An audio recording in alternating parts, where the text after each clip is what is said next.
Marcus Jennings had never imagined that something as simple and personal as grilling a steak on his own property would mark the beginning of one of the strangest, most unsettling periods of his life. A man in his late 50s with years of work in construction and project management behind him, Marcus had built his life on order, patience, and a deep respect for personal space. After decades of living in dense suburban clusters where fences were low and neighborly gossip ran higher than hedges, he finally invested in a piece of semi-rural land on the edge of a quiet mixed-zoning neighborhood. The lot wasn't particularly large, but it came with enough breathing room to build what he wanted: a single-level home with a side structure he called the pit house. An open-sided pavilion with a blackened steel smoker, a wood-burning grill, and a small preparation station all custom-built by his own hands. It wasn't just for cooking, it was his project, his retreat, and a personal celebration of everything he'd earned through a lifetime of hard work. Cooking had been a quiet passion for Marcus, one that had matured over the years into a form of meditation. He wasn't the kind of man who posted his plates online or talked endlessly about rare spices. Instead, he believed in wood smoke, temperature control, and honest food. He didn't host large parties, didn't blare music, and never had guests over past 10 in the evening. He ran a by appointment, only grilling experience for friends, colleagues, and the occasional neighbor who'd heard about Marcus's steaks through word of mouth. It wasn't commercial, he didn't make money off it. It was communal. Quiet evenings, a fire, and a circle of folding chairs. That's how he envisioned retirement. Simple, human, warm. The neighborhood was calm when he moved in. A few young couples, some retirees, a scattering of empty lots. No one bothered anyone. Some were friendly, some kept to themselves, but no one seemed to mind the smoke that curled up from Marcus's grill a few evenings a week. If anything, he'd earned a kind of informal respect. Neighbors would sometimes walk by, catch a whiff of brisket or lamb ribs, and toss a thumbs up over the fence. There were occasional casual chats at the mailbox. A couple of men from down the block had even helped him unload firewood during the early autumn months. People kept to themselves in the best possible way. Until Karen. She moved in 3 months ago, buying a freshly renovated home 2 lots over. From the beginning, there was something precise, almost clinical, about her.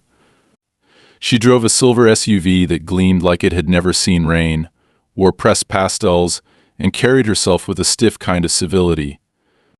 During her first week, Marcus saw her measuring the perimeter of her property with a wheel gauge, then staring at her lawn for nearly 10 minutes, as if mapping each blade of grass.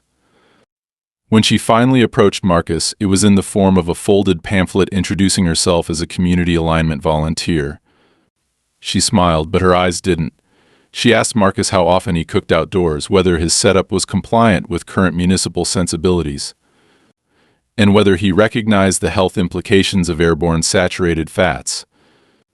Marcus, confused but polite, simply said he was within all zoning allowances and had registered the pavilion as an accessory structure. She thanked him, smiled, and said she hoped they'd get along. For a while, nothing followed. She was quiet, invisible even.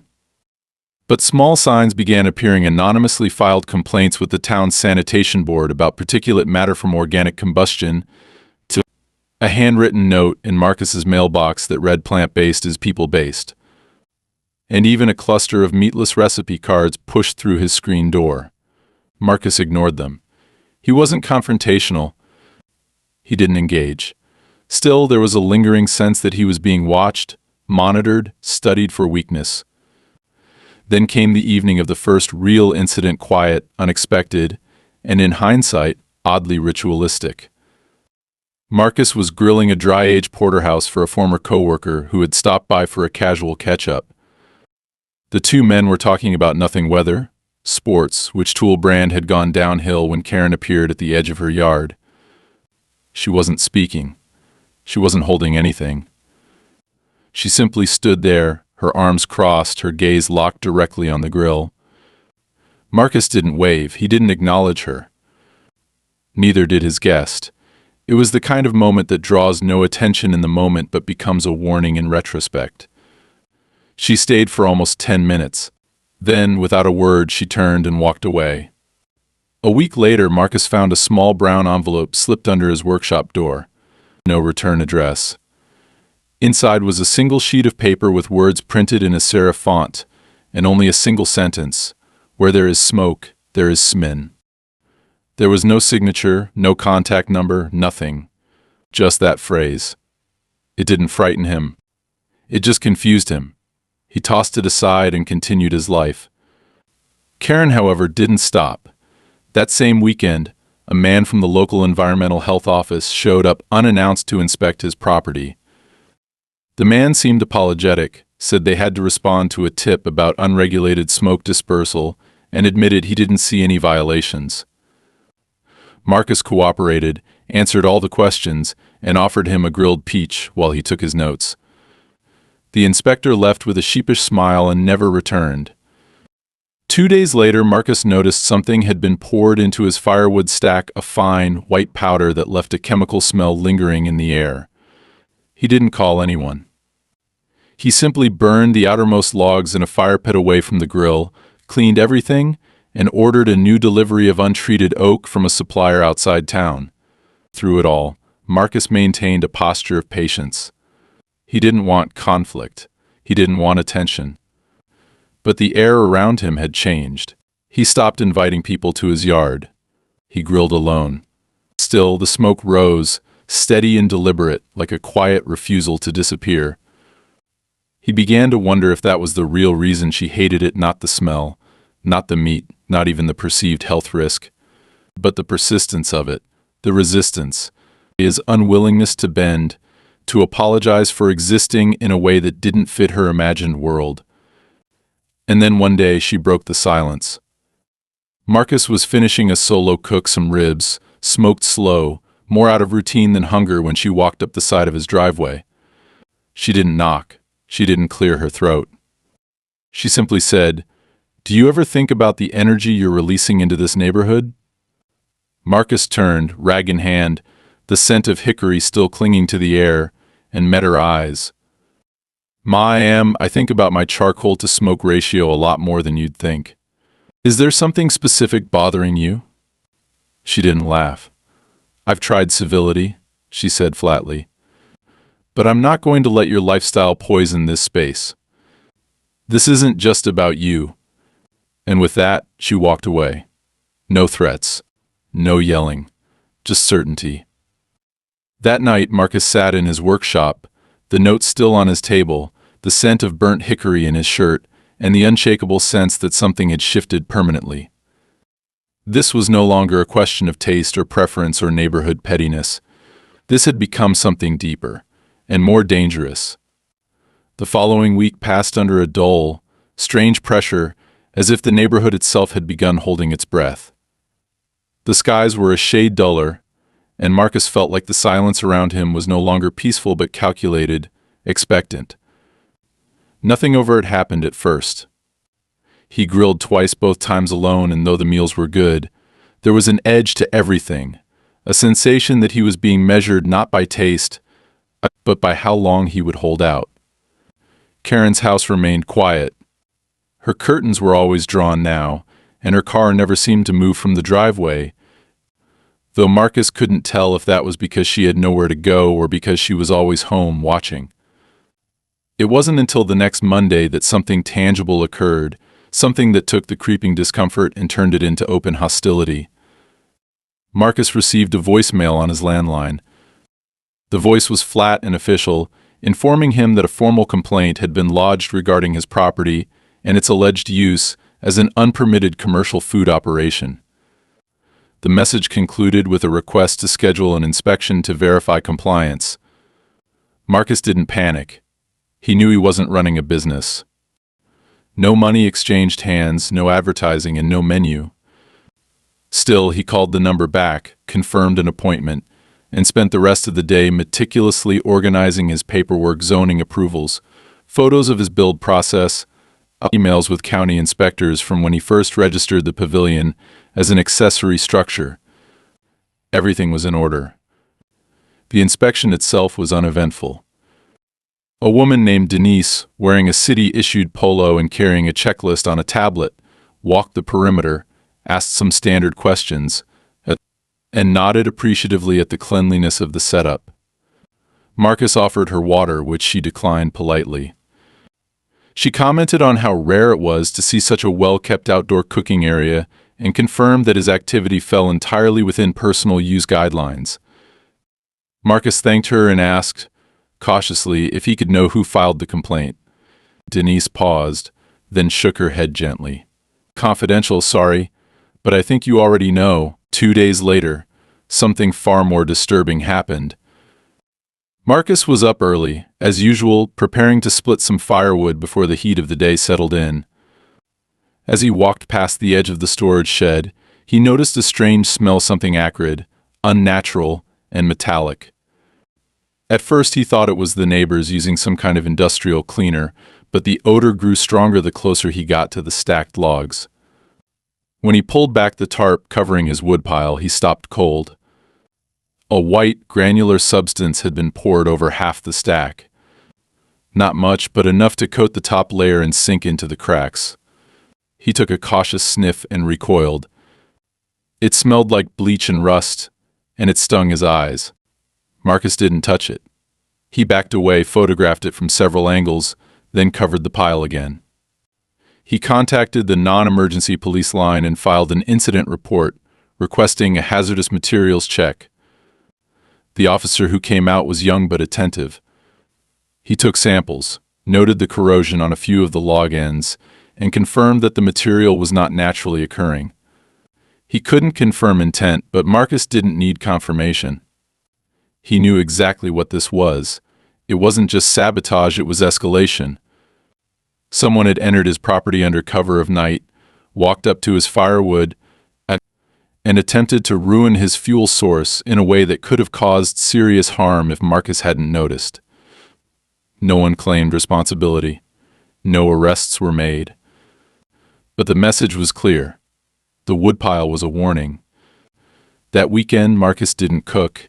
He sat inside, thinking. He began noticing how often the same car drove past his house, slowly pausing just long enough to feel deliberate. He noticed that Karen's yard lights now stayed on all night, as if signaling a permanent state of alarm. He also noticed that the air felt different, not just in temperature but in weight, as though the space around his home had become charged with invisible tension. People weren't walking their dogs past his property anymore. A couple of neighbors he'd once nodded to now avoided eye contact. The mailman dropped letters without saying hello. The worst of it, however, came not in the form of vandalism or social rejection, but through a calculated psychological punch that only someone like Karen could deliver with such devastating precision. Marcus returned from the grocery store late one afternoon and found a large cardboard box on his front porch. It had no markings, no delivery slips, nothing. Just his name, handwritten in marker. He opened it carefully, half expecting it to be empty or full of trash. But it wasn't. Inside were dozens of meatless frozen meals brands he'd never heard of, all plant-based, some clearly imported. Along with the food was a letter typed in 14-point font on pale blue paper. Marcus, it is not too late to make better choices. You are harming more than your lungs with that smoke. The meat industry is an engine of death, and by participating in it even on a small scale you reinforce the cycle. Please reconsider your habits.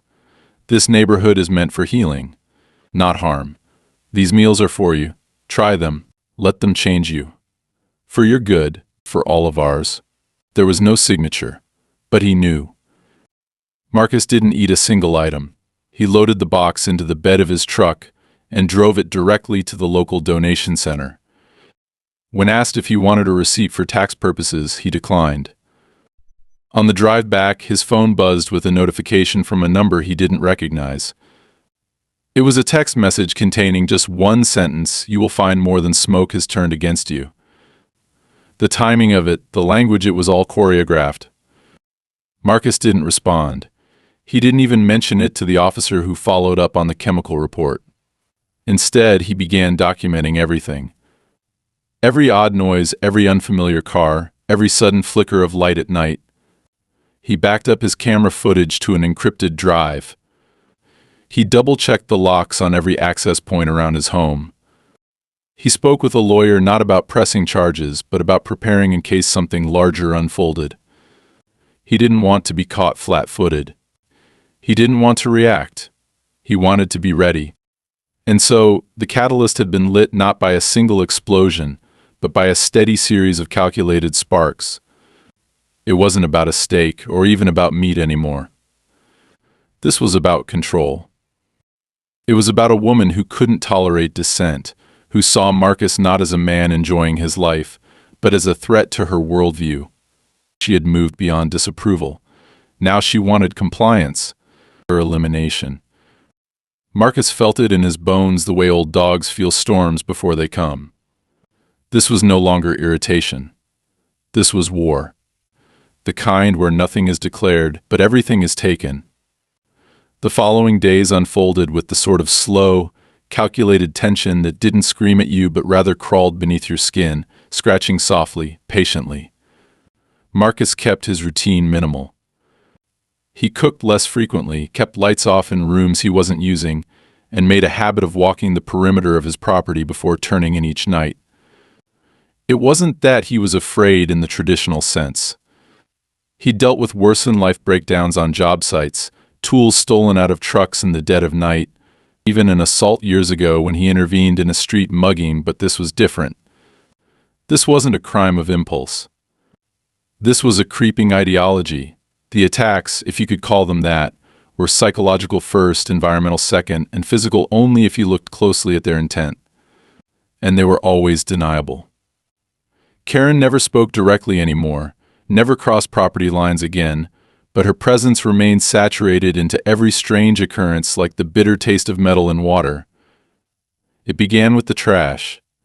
One morning, Marcus stepped out to wheel his bins to the street and found the contents of his garbage scattered in a neat semicircle around the driveway.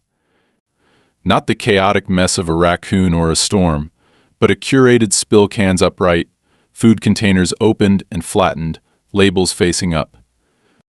At the center was one item that didn't belong, a charred bone from a cut of meat he'd cooked weeks prior. He knew it was his. He recognized the way the bone had fractured in the heat. It had come from his smoker. He hadn't put it in the trash, which meant someone had taken it, held onto it, and returned it in this peculiar ritual of subtle confrontation. He didn't call the police. There was no point. No damage, no theft, just a message, and a quiet one at that. He swept everything up, placed it back in the bin, and went about his day as if nothing had happened. But it continued. That evening, as he locked up his workshop, he noticed something odd near the shed. A fresh circle of chalk had been drawn on the concrete, about a foot wide, with a smaller circle inside it. No initials, no marks, just the symbol, perfect and undisturbed. It hadn't rained in days, so it wasn't washed out, and he was certain it hadn't been there the night before. Again, nothing illegal, nothing threatening in the technical sense. Just strange. Deliberately strange. A week passed. Then another. The neighborhood was quieter than usual. No kids played in the yards. No one jogged by. The streets felt muted, like the color had been sucked out of them. Then came the incident that changed everything, one that could not be explained away, ignored, or treated as mere coincidence. It was a Thursday, just past 6 p.m. Marcus had decided to finally break the routine. He invited over a couple he used to work with, Rick and Luann, old friends who appreciated good barbecue and didn't ask questions. They brought their own folding chairs and a 6-pack of amber ale, and for the first time in weeks, Marcus felt some semblance of normalcy. He prepped a couple of ribeyes, rubbed them down with cracked pepper and sea salt, and fired up the grill. The smoke curled upwards, fragrant and calm, and for a moment everything felt as it should. Then, partway through the cook, Marcus noticed movement in his peripheral vision. A flicker near the hedge. He turned his head just enough to catch a glimpse of figures standing behind the bush line between his yard and Karen's. Still. Watching. He said nothing. Didn't want to alarm his guests. Instead, he repositioned himself subtly, angling his body so he could see the shape more clearly. It didn't move, but it was there. Rick followed his gaze and raised an eyebrow. "You good?" Marcus nodded. "Yeah," he said simply, flipping a steak. The rest of the evening passed with cautious ease. They ate, laughed a little, and wrapped things up before sunset. Marcus didn't mention what he'd seen. He didn't want to burden them. After they left, he sat alone under the pavilion, staring at the dark outline of the hedge. He waited. Nothing emerged. No noise. No wind. Just that low, electric sense of being watched. The next morning, it escalated again. Marcus stepped outside to retrieve the garden hose and found that someone had removed the nozzle and jammed a plug into the line, damaging the threading. Next to the faucet lay a single page torn from a book. It was an excerpt about fasting, annotated in red ink. No name, no context. Just that. It was no longer just messages. It was tampering. Interference.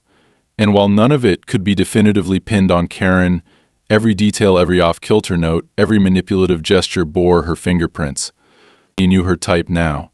Knew the way they wrapped themselves in the illusion of righteousness while stripping others of their dignity, inch by inch. It wasn't about law. It was about domination. She didn't want to be right. She wanted to be obeyed. Marcus started keeping a log. He printed out a daily sheet and filled it in each night. Odd noises, vehicle plates, flyers, anything that even remotely hinted at further contact. He shared none of this publicly.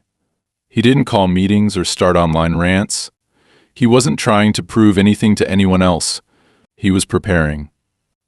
He also contacted his lawyer again, not because he needed immediate action, but to ensure that his previous conversations had been documented and that his personal logs would be recognized as a pattern if things continued. It was the smart move. The adult move. He had no interest in theatrics. He wanted a record. Then came the final spark, the one that moved this slow war from psychological into physical danger. It was a quiet evening. Marcus had just returned from the hardware store and was unloading bags of charcoal when he heard the sound. Not a scream, not a yell, just a sharp, metallic snap. He looked up and saw Karen standing at the edge of her lawn, holding a long object in both hands. For a second, he thought it was a yard tool, a rake maybe, until she turned slightly and the streetlight caught the glint of steel. It was a revolver.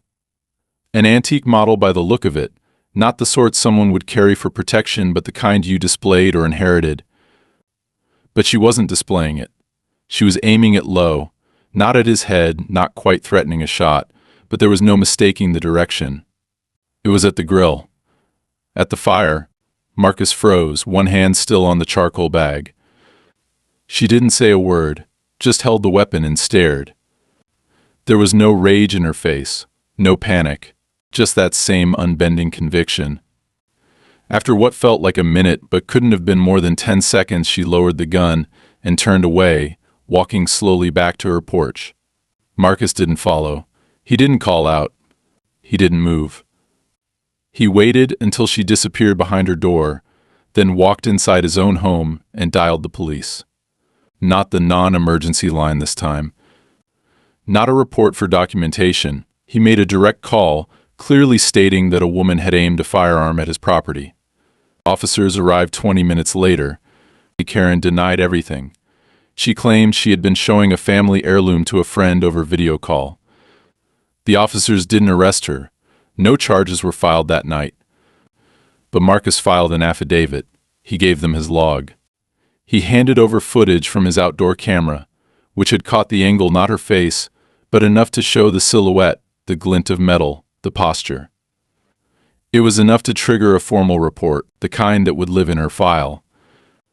The kind that couldn't be explained away with a friendly chat and a pie. And just like that, the game changed. Karen had crossed a line. No more chalk drawings, no more pamphlets, no more dead silence. Now there was fear. Now there was danger. And Marcus, though calm on the outside, understood exactly what came next. She wouldn't back down. Not now. Not when she believed the neighborhood was hers to mold. Not when she had tasted the illusion of power and seen it challenged. She'd made it clear that if she couldn't control him, she'd try to eliminate him. Not with a bullet, necessarily, but with pressure, with tactics, with the slow suffocation of 1,000 cuts. The escalation had begun, and Marcus was no longer just responding. He was preparing. In the days following the gun incident, the tension in the neighborhood, once an undercurrent, became unmistakably palpable. No one came by. No cars parked near Marcus's property.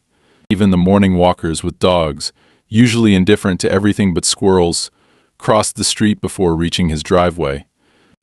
It wasn't that anyone had taken sides, most likely no one fully understood what had happened, but something had shifted. People sensed it. And avoidance, as always, was easier than understanding. Marcus didn't blame them. He didn't want their pity or protection. What he wanted, what he needed, was clarity. It wasn't just about Karen anymore. It was about structure, patterns, authority, and the terrifying ease with which one person's distorted conviction could be allowed to disrupt another's life under the guise of morality or community values. He didn't stop cooking altogether, but he changed his approach. Shorter cooks, less smoke, earlier hours. Not because he was afraid he hated that thought, but because he knew restraint was part of endurance. He wasn't interested in provoking Karen further, not for drama's sake. He wanted this resolved. Quietly but permanently. His lawyer had already sent a formal complaint to the neighborhood board, and though the board was hesitant to get involved in a dispute between two private citizens, they agreed to host a review session, a mediated discussion. The idea was simple: both parties, neutral ground, city mediator, and legal counsel present. A formality, perhaps, but also a step forward. Marcus didn't expect Karen to show, but she did. The meeting was held in a rented room inside the local library. It was windowless, sterile, filled with the faint scent of paper and disinfectant. Marcus arrived first, accompanied by his attorney, a quiet but razor-focused woman named Layla. She carried a leather folio under one arm and said very little on the drive over. When Karen arrived, she was alone, but her expression carried the smug defiance of someone who believed that showing up was itself a kind of victory. She wore a neatly pressed cream blouse, carried a cloth-bound journal, and greeted the mediator with a tone so sweet it curdled the air. Marcus said nothing. He didn't look at her. The mediator, a man in his 60s with years of experience de-escalating land disputes, began by outlining the purpose of the meeting and reaffirming that this was not a legal proceeding. Just a chance, he said, for both parties to clarify their concerns and move toward understanding. Karen spoke first. She claimed she was not acting out of personal vendetta, but from a sense of community obligation. She spoke of atmospheric intrusion, spiritual contamination, and olfactory assault. She mentioned her health, her peace of mind, her belief in environmental healing. She referenced articles, none of them peer-reviewed, that linked the scent of grilled meat to emotional destabilization. She denied ever pointing a gun. She said she had handled a family item on her own property, in view of no one, for nostalgic reasons. Layla countered smoothly, citing police reports, video timestamps, and the official noise and zoning permits for Marcus's outdoor cooking setup. She spoke calmly, not to Karen, but to the mediator, building a case not for vengeance, but for clarity. Marcus, when asked to speak, did so plainly. I live alone. I cook a few nights a week. I don't sell anything. I don't host crowds. I don't play music. I don't light fireworks. I respect quiet hours. I clean up. I follow code. I've never trespassed, never made threats, never even raised my voice. This woman has tampered with my property, filed false reports, spread materials implying I'm a threat to the community, and recently stood in plain view holding a weapon aimed at my home. I'm not here to argue with her. I'm here to reclaim my right to peace. It wasn't a speech. It was a declaration. No emotion, no performance, just fact. The mediator listened, took notes. He asked Karen to clarify details in her journal, which she refused to share. He acknowledged that Marcus's documentation, including incident logs, audio clips, photos, and official correspondence, was significantly more detailed and consistent. Karen began to bristle. Her face grew tighter, her voice thinner. She began to speak over the mediator, insisting that even if he's technically within bounds, he is violating the spirit of our shared space. That phrase landed in the room like a dropped stone. Layla looked up from her notes. "The law does not recognize spirit as a zoning standard," she said evenly. Karen's eyes flashed. "That's the problem," she hissed. The meeting ended with a neutral recommendation that Karen cease any further unsolicited contact with Marcus, and that any future grievances be submitted through official channels, not personal action. No resolution was forced. It wasn't binding. But it was recorded, witnessed, documented, and that, Marcus understood, was the win. Karen stood before leaving, smoothed her blouse, and said just loud enough for Marcus to hear, "You may have your paper victory. But this place doesn't want you." Marcus didn't reply. Layla, once the door closed, said only, "She's crumbling." It's what they do when the attention runs out. That night, Marcus grilled in silence. Just for himself. No ceremony, no music, no lights beyond the fire. The smoke rose gently into the evening air, drifting through the dark like incense. It was the calmest he'd felt in weeks. But even as he ate, something gnawed at him, not fear, but anticipation. Karen had backed off, yes, but her kind never vanished. They circled, they watched, and they waited for the rules to slip, for the system to hesitate, for the window to crack open again. And when it did, they always stepped back in. For a brief window, it almost seemed as if things had settled. The days that followed the mediated meeting passed without incident. Marcus resumed his quiet routines, tending to his property, grilling in the early evenings when the air began to cool, and slowly letting his shoulders fall from the tension they had carried for weeks. The pavilion no longer felt like a watchtower under siege. It became again what it had always been, a place to think, to cook, to breathe. Even the neighbors, in their hesitant and indirect ways, seemed to sense the shift. A couple of them began walking past his house again, nodding faintly, not saying much but not avoiding him either.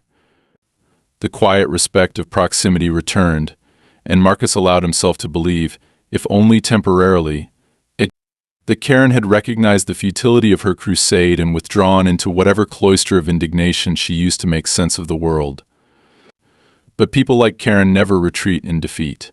They recalibrate. They reposition. And when they return, they do so not as individuals seeking resolution, but as instruments of structure, draped in the camouflage of policy, procedure, and officialdom. Marcus realized this when, one morning, he received a certified envelope from the local zoning review subcommittee. It wasn't a lawsuit, not quite, but it was the preamble to one. The envelope contained a formal notification that his outdoor cooking structure had been flagged for review under a recently amended fire safety guideline that had never before applied to private, non-commercial outdoor kitchens. The language was dense, vaguely worded, but the implication was unmistakable. Someone had pushed a policy change through the right backdoor channels and now wielded it like a chisel against his foundation. He didn't panic. He read the document 3 times, highlighted key phrases, and scheduled a meeting with Layla. She was calm, unsurprised. "It's a pressure tactic," she said. "Soft regulation as a form of harassment. It'll take time to fight, but it's not enforceable without proof of violation." Still, the process itself was exhausting. Paperwork, inspections, consultations, all of which drew time and energy away from the simplicity Marcus had worked so hard to build. The grill remained unused for days as the inspectors came and went. None of them found anything actionable, but each visit came with a new form to sign, a new clause to review, a new justification to keep him in a reactive posture. Then came the next blow, subtler, but no less strategic.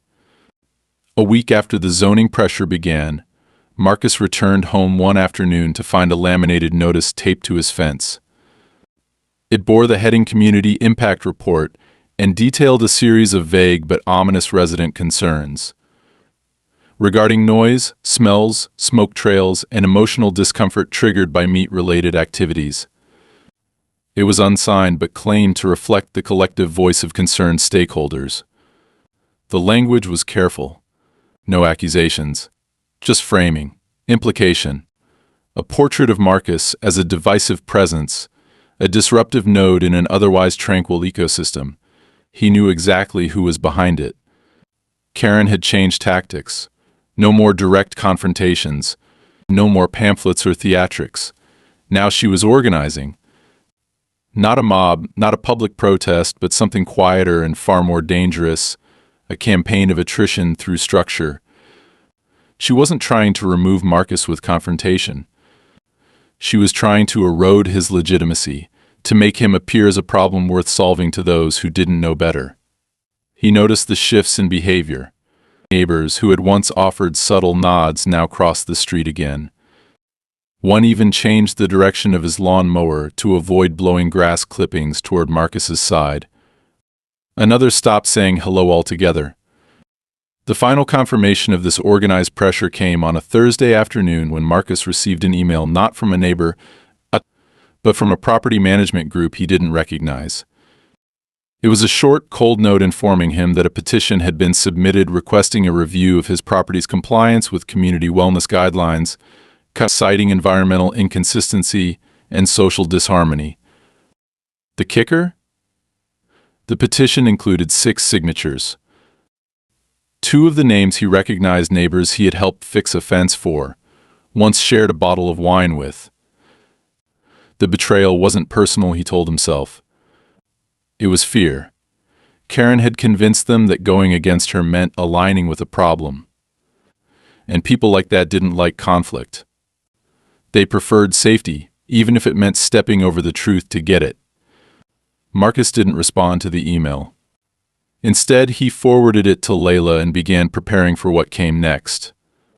He updated his logs, filed a supplemental statement to the local mediation board, and requested a formal review of the new zoning guidelines. He also began limiting his outdoor time not because he was afraid, but because he understood optics.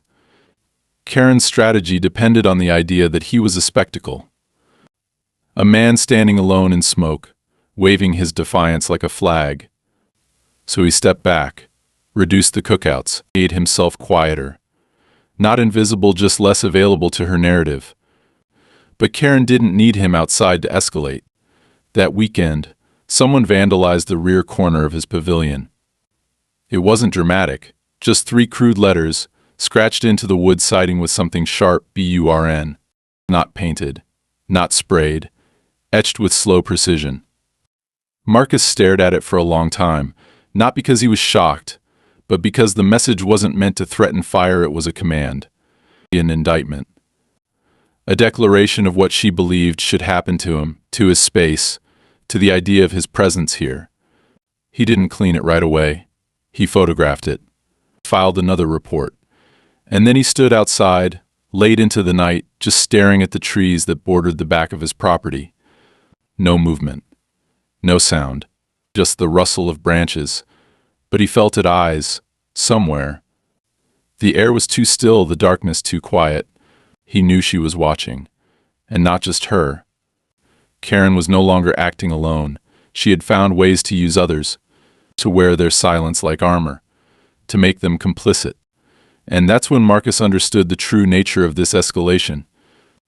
It wasn't about one woman. It was about structure, power, and the subtle machinery of control that didn't kick down doors or issue threats in the dead of night, but instead filed forms, whispered in meetings, nudged perceptions until the truth was drowned in consensus. It was about how easy it was for one person's obsession to be laundered through systems meant for order, and how quickly a quiet life could be redefined as disruption, simply because it didn't conform. So he made a choice. He wasn't going to match Karen's aggression. He wasn't going to make speeches or build alliances or yell into the wind. He was going to outlast her, not by retreating but by remaining steady, lawful, composed. He would answer every letter, file every report, appear at every review, and every time he would show exactly who he was, a man within his rights, within the law, and beyond her reach. That was the real battle. Not to fight louder, but to survive longer, to exist without surrender. And in that he knew he had already begun to win. It wasn't the next complaint or the next coded letter slipped under the door that pushed things to their absolute limit. It was the silence, the kind that follows a storm but carries the weight of another brewing. For several days, Karen went completely invisible. No new zoning letters, no surveillance cars, no figures behind hedges. The neighborhood, too, seemed to collectively draw inward, as if unsure whether to exhale or brace. Marcus noticed it in small things, the way porch lights flicked off when he walked by, the way conversations fell silent when he stepped out to retrieve his mail. He felt not just isolated, but deliberately set apart, a marked man in a street pretending neutrality. Even the weather seemed complicit, with skies grayed by cloud banks that refused to break, casting the neighborhood in a ceaseless, silvery pause. It was during this stretch of artificial calm that Marcus noticed his camera feeds were stuttering. Not all of them, only two, those covering the northern end of the property, near the line that bordered Karen's yard. At first he thought it was a software issue, but after checking the wiring, running tests, and restoring a backup firmware, he found that the lines themselves had been physically tampered with. The cables hadn't been cut, they had been twisted just enough to interfere with connection, then secured back into place to look undisturbed. Whoever had done it knew exactly what they were doing. It was professional, quiet, calculated. Karen wasn't just acting alone anymore. She had enlisted help, and not just the bureaucratic kind. That night, Marcus couldn't sleep. He lay on the couch, staring through the sliding glass door toward the faint outline of his pavilion in the dark. He wasn't afraid, but his nerves were drawn tight. He kept his phone unlocked on the coffee table, one thumb resting near the emergency dial. It felt excessive, but instinct had kept him alive more than once before. He trusted it. At 3:14 a.m., his security app triggered a silent notification. Motion detected. No alarm, just a vibration in his palm. He sat up instantly, tapped into the feed, and saw three figures moving at the edge of his property. They weren't trying to hide. They wore dark clothes, no masks, and moved with a practiced efficiency. One held what looked like a folding sign. Another carried a heavy case. The third knelt by the walkway, using a tool, possibly a drill or a power driver. Marcus zoomed the camera in. The man was bolting something into the concrete. At first, it made no sense. Then he saw the object being installed was a new placard, one that read Community Installation Zone, Structure Under Wellness Review, Do Not Interfere. The sign bore an official-looking logo, but Marcus knew it was fake. There was no permit, no authorization. It was theater dressed as order, a trap staged for plausible deniability. He didn't hesitate. He moved through the house in silence, slid open the gun safe, and retrieved the weapon he hoped never to use. Not to threaten, not to fire, but to hold, because if these people were willing to walk onto his land at night, they were willing to push farther. He didn't go out. He didn't confront them. He called the police, provided the address, and asked for urgent dispatch without sirens. Trespassers, possibly impersonating officials, currently installing unauthorized hardware on private property, he said, steady and direct. The dispatcher responded with unusual clarity: units en route. Stay inside. Stay armed if licensed. Do not engage. By the time the officers arrived, the figures were gone. But the damage was done. The sign remained. The bolts were real. The false authority, cemented into the ground like a monument to audacity, stood staring at Marcus as he stepped out to greet the officers. They inspected it, took photos.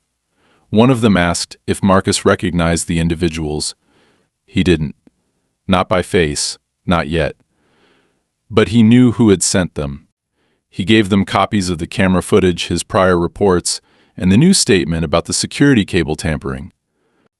The officer in charge, older than most, nodded grimly. "I'll be honest with you, Mr. Jennings," he said. "This smells like a contractor stunt, unlicensed enforcement. Private asset management groups sometimes do this when someone pays them to soft remove a resident. Most folks get scared and move out. You haven't." Marcus didn't flinch. "I'm not going anywhere," he replied. The officer nodded again. "Then we'll have this sign removed officially. You file a civil suit if you want. But it's getting harder to separate community regulation from freelance enforcement. People with money know how to blur the line." Marcus didn't respond. He didn't need to. The sign was removed within an hour, photographed and taken into evidence.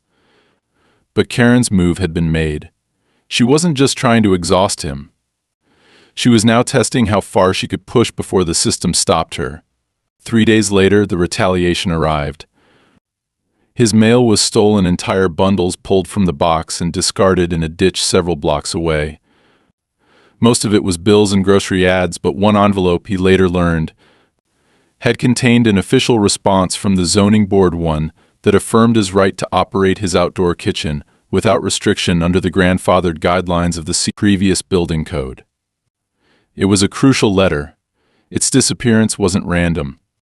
The next evening, while reviewing his motion footage, Marcus caught another frame that made his stomach tighten. Karen herself.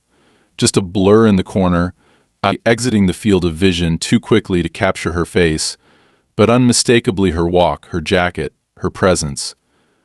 She had been near the mailbox, just long enough to reach inside. That night, Marcus didn't sleep on the couch. He sat outside, in the pavilion, in the cold. The grill was off.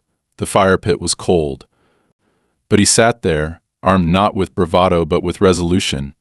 He wasn't staging a defense. He was bearing witness. Because sometimes in battles like this, presence itself is defiance. Karen had crossed legal, moral, and social lines, and yet she believed she was justified, that she was right, that everyone else just hadn't caught up yet. And that made her more dangerous than someone overtly criminal. She saw herself as the cure, and Marcus, in her worldview, was a disease. Just after midnight, he heard footsteps again. This time they didn't reach his yard. They stopped just beyond the fence, long enough for the sensors to detect, but not long enough to catch on camera. Then retreat. A probe. A test. She wanted to see if he'd cracked. If he was rattled. If he would flinch. He didn't. He sat still until dawn, unblinking, until the sun rose and warmed the steel beside him. The next morning he called Layla. "It's time," he said. "I'm done waiting." She didn't ask for clarification. She already had the paperwork ready. The lawsuit didn't make headlines. It wasn't sensational. It didn't involve a dramatic courtroom scene or an enraged defendant flipping a table. It was filed quietly, served precisely, and structured with such meticulous clarity that it left no room for interpretation. Marcus, with Layla's guidance, named Karen directly in a civil suit that alleged targeted harassment, malicious interference with private property, and misuse of neighborhood infrastructure to enforce personal ideology. It wasn't a criminal case that would come later if authorities chose to pursue the trespass and firearm evidence, but it was enough to shift the dynamic. She was no longer a self-proclaimed guardian of neighborhood wellness. She was a defendant. A woman forced to step into a setting where her righteousness carried no weight, where facts replaced feelings and documentation outshouted declarations of moral purity. The summons was delivered not by confrontation but by courier, and according to the process server, Karen accepted it without speaking, without reacting. She simply closed the door. But something in the house must have cracked that day, because from that moment on, her presence in the neighborhood began to dissolve. Marcus didn't celebrate. He didn't gloat or speak about it to anyone except Layla and the courts. The goal was never revenge. It was containment. What he wanted, more than anything, was the restoration of the space he had built for himself, the right to exist without explanation, to grill a steak in his own yard without having it reframed as a moral crime. He knew Karen's type rarely admitted defeat. They preferred to reposition, to reinvent the narrative in quieter circles. But even that required footing, and Marcus had cut that from beneath her. The evidence trail was too long now, her denials too hollow. What she had once cloaked in idealism now bore the unmistakable outline of obsession, and even those who had once nodded sympathetically at her concerns began to distance themselves, not with apologies but with silence.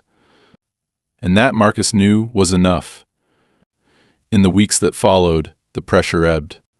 The zoning board closed its file on his property. The community review panel dissolved when half its members withdrew, citing lack of clear leadership. No one said Karen's name. No one needed to. Her absence was its own announcement. The signs disappeared. The policy revisions were quietly rolled back. And slowly the neighborhood returned to itself, not loudly, not with parades or declarations, but in the small ways that matter. Someone left a bundle of fresh kindling near his fence with a note that said, "For the good smoke." A neighbor he hadn't seen in weeks stopped by to ask if Marcus had tips on slow-smoking trout. The quiet returned, not the fragile quiet of avoidance, but the sturdy kind built on earned respect. Karen, by most accounts, moved out 2 months later. There was no for sale sign, no truck. Just one morning she was gone, the curtains pulled back for the first time, the windows open, as if the house itself had exhaled. Someone else lives there now, a younger couple, friendly but reserved, uninterested in politics or posturing.